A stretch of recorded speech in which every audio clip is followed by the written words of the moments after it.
Basil is such a necessity and we love this ingredient. It's so delicious, especially in our pastas. Sicilians love it. That's why I'm sharing with you my Sicilian pesto. Sicilian pesto genovese. I want to share with you how to make la mollica for the pasta, because in Sicily it's part of the cucina povera recipe. So this recipe is really simple, basic, and you can have that in an airtight container and sprinkle it on top of any type of pasta if you don't want to use cheese. So it's actually people who are cheese intolerant, lactose intolerant, but this is a really simple recipe that is going to go onto the next recipe that I share with you, how to make the Sicilian pesto. So here we go.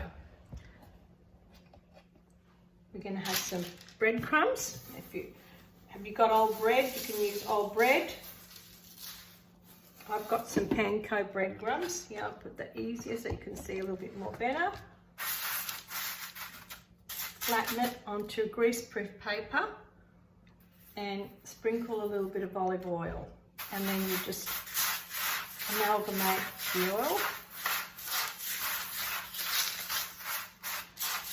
and then you put it into the oven and you let it cook. Now you can actually even grate some lemon on this, which will be really delicious. You can add some herbs if you like, but this is the basic start of making any mollica for the pasta. Then you can just put on top of that, add lemon, add some chopped rosemary, chopped basil, chopped parsley, oregano, especially if it's in season. The beautiful aroma of the oregano coming through is absolutely delicious. Now we're going to stick that in the oven. In this next step, we're going to fry baby capers. Now capers are a natural resource and ingredient of Sicily because they are all over the island, especially on the island of Salina, which is on the Aeolian Islands. They grow quite wild and you see caper bushes just about everywhere, and so they put them in everything. But you can't have a Sicilian pesto without capers, so have a look. We're going to fry them, and this is a great way of preserving them. I've got some, I'm just going to put them in some canola oil, and they're just going to fry very lightly. And you've got to be careful because they do sketch out, so I've got this to preserve it and keep it from going everywhere.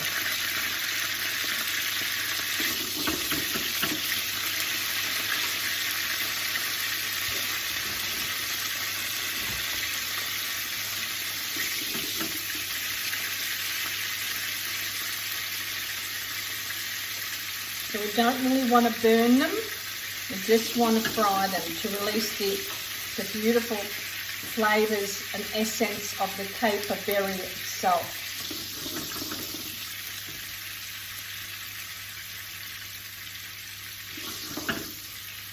So they go crispy, and then you can crack them on top of the pesto.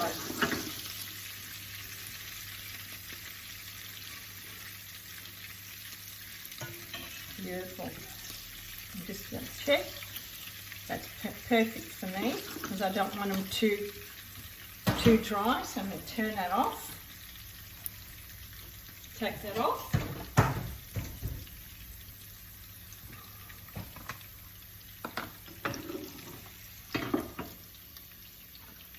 And place them into this container.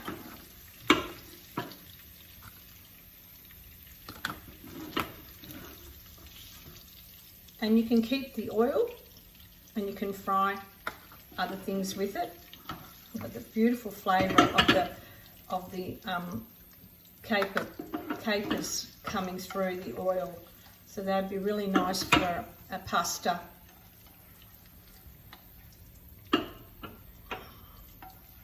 Or if you want to fry some fish in the oil, You've got the beautiful flavour of capers coming through the fish. And so in this container, they can stay in the fridge and they'll be preserved for, I'd say a couple of weeks. Don't take that long. And here's the end product of the breadcrumbs. So now they've cooled, the breadcrumbs have cooled down, and I'm just going to put them into this airtight container. Probably got 2 cooked, so they should be a little bit more golden. They should be golden, not this colour, but it still doesn't matter. And so you have them in these containers, and they'll be in airtight as long as they've cooled down. The breadcrumbs have cooled down, and you can keep them in the airtight containers.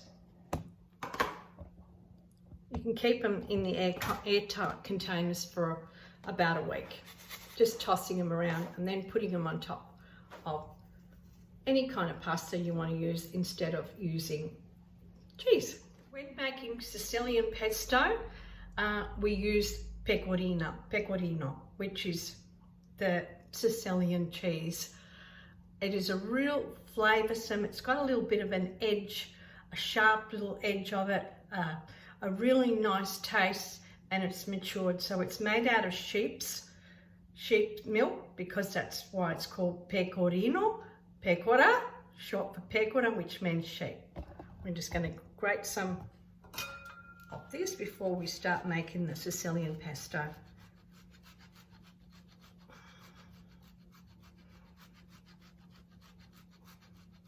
You can smell it, it's just a beautiful, it's one of my favourite cheeses. It's a really nice, flavoursome, aged cheese, probably about 18 months for some of the Pecorino, depending which region and how, it's preserved. And then, you don't have to use all this Pecorino. You can actually put it into a container and mix it into your pasta. Now we're going to prepare the cherry tomatoes.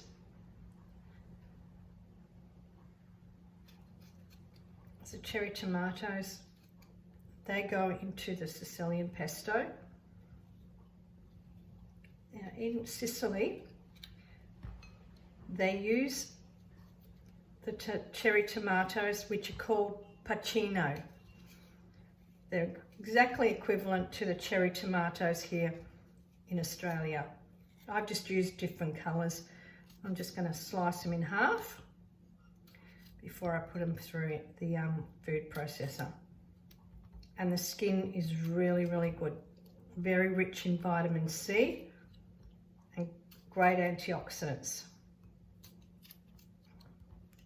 There we go. So I've picked up my beautiful basil, washed it and drying it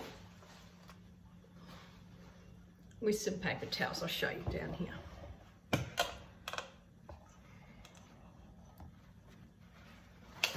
Pat dry it, and we'll get some more paper towels.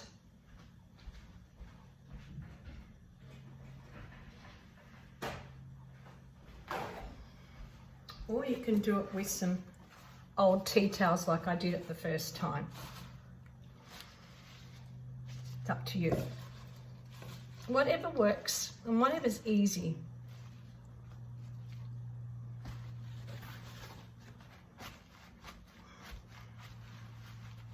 Make your own. No, tea towels, beautiful.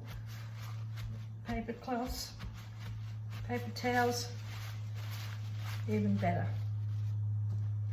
And now we're going to go across over here. I'm going to place all this into the food processor, because we're not going to puree it, we're going to coarse it, make it very coarsely done. A Sicilian pesto is more coarsely more coarse, and so you can taste the textures. And we put the cherry tomatoes in there. A little bit of oil.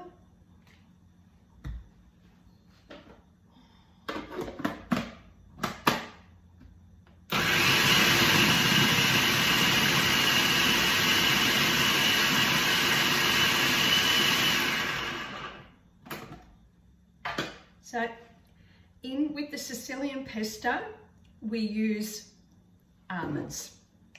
Almonds are the natural nut of Sicily.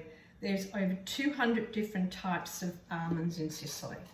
So this one here, I've done it myself. I put it in the oven in food processor, put the almonds through, cooked them till they were golden, then made them cool down, and then put them through the food processor. And this is my way of preserving almonds, and they don't go off and they stay absolutely. A handful of almonds and a handful of the pesto. A little bit more oil.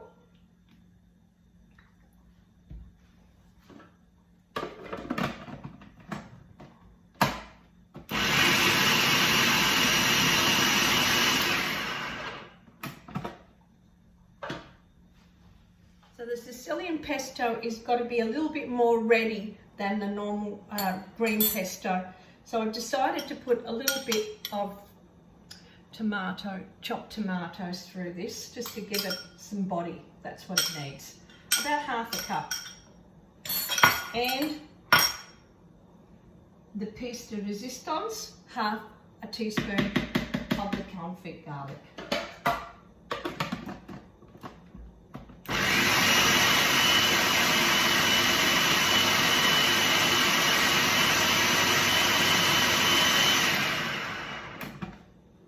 Beautiful. And it smells absolutely delicious.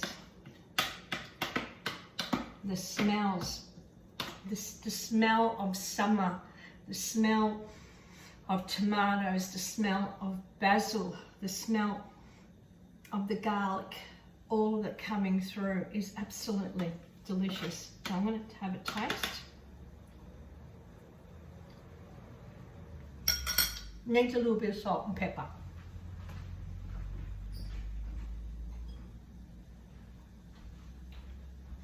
Allow a little bit of sprinkle of salt, bit of pepper,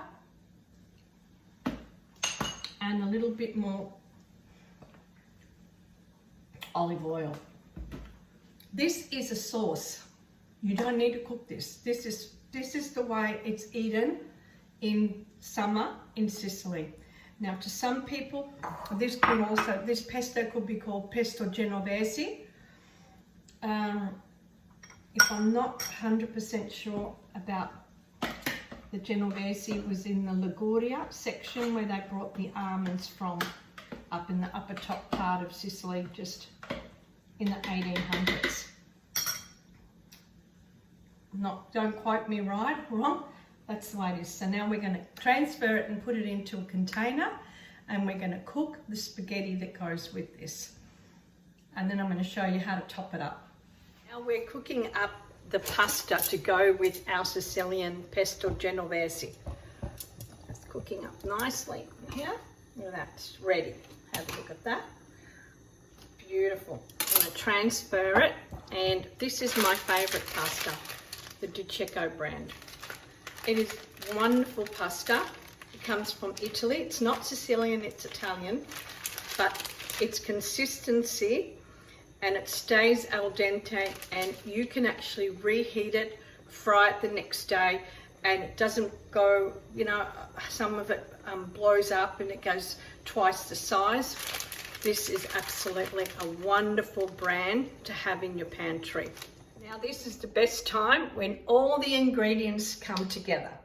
The pesto we've made, the breadcrumbs we made, the capers we fried, the pecorino we grated, and the pasta that I cooked. So we just put it here. I'm actually going to put it in a look at that, it's beautiful.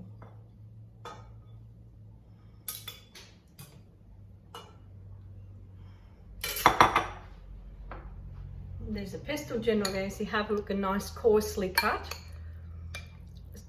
through the food processor so you can get to see the flavours.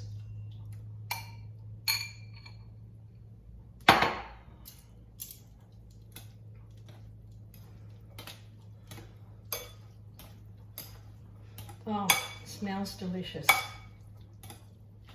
You can add a little bit of olive oil if you like, which I'm going to do now.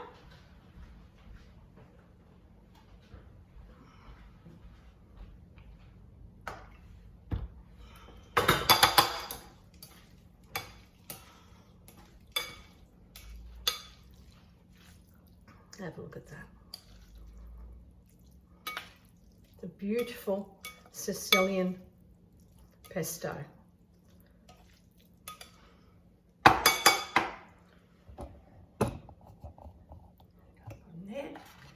And we're going to finish it off.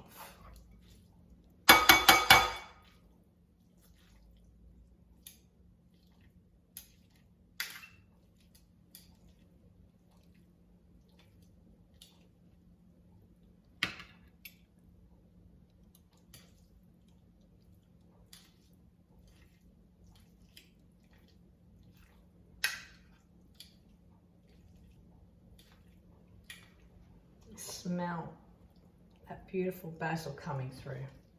I'm just going to put it like that.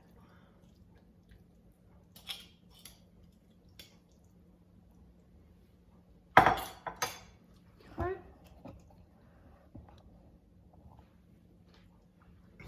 We're going to add the breadcrumbs on top, the capers, and the Pecorino cheese.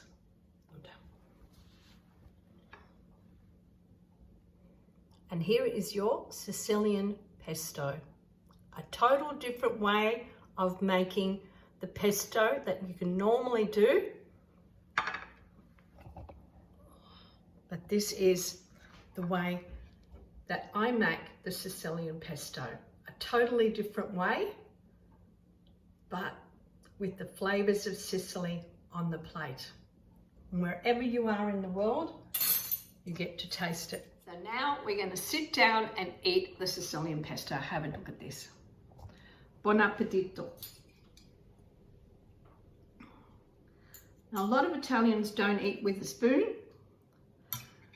Us foreigners in Australia, we do.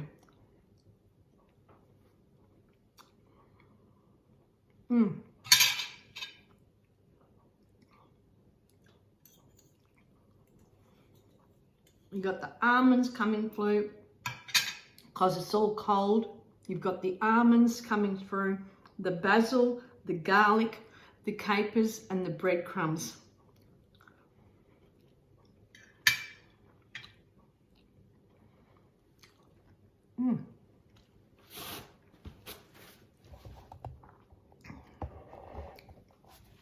Absolutely delicious.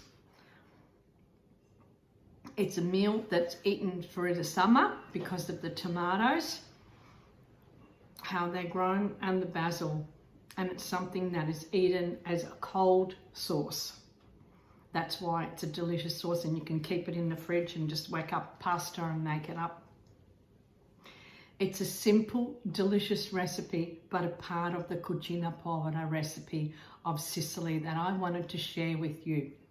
If you enjoyed watching this video, please like and subscribe onto my YouTube channel, and I will continue to endeavour to share with you recipes that have been in my family for generations. This recipe is probably been in my family for over 1,000 years. Yes, 1,000 years. I know that my great-great-grandmothers cooked this. Absolutely beautiful, because it's only using the produce that is in the land. The cheese of the land, the capers of the land, the basil of the land, and the bread. The bread, I don't know about you, but my nonnas always when they went to touch bread, they always kissed it. They always put the sign of the cross, because bread came from God. Because bread in the time of the war was very scarce, and it was something that was not seen. My father, I'll tell you a story about my father. My father was born in 1930, and he was 30 at the 1934 when the war started to hit out. He was 4, and he was a very young boy, very virile and very strong. And his father, my grandfather, my nonno Gioacchino, we call him Nonno Jack, he made him go out and get the bread from the Germans. When he went to get the bread, he had to steal it. So he ran and got bread. He got shot at by the Germans. And he remembers saying to me, you know, I'll tell it in Sicilian, mi pigliarono, mi fecero, e mi spararono. And he goes, and he ran, he got the bread, and they had bread. And to him, bread came from God. It was a wonderful, something that we never threw out. That's why we made breadcrumbs, we made panzerotti salad with that, we made the croutons with a salad, whatever. It was never thrown out. And even to this day, if I have to throw bread out, I always kiss it and say thank you to God. A wonderful recipe to share with you. I hope you enjoyed it, and I'll see you on the next video. Arrivederci. This Sicilian pesto, before I forget, è o pesto genovese or Sicilian pesto, up to you. And there's so many adaptations of this one. This is my adaptation and my family's adaptation of this recipe that I'm sharing with you. Ci vediamo in the next video. Arrivederci.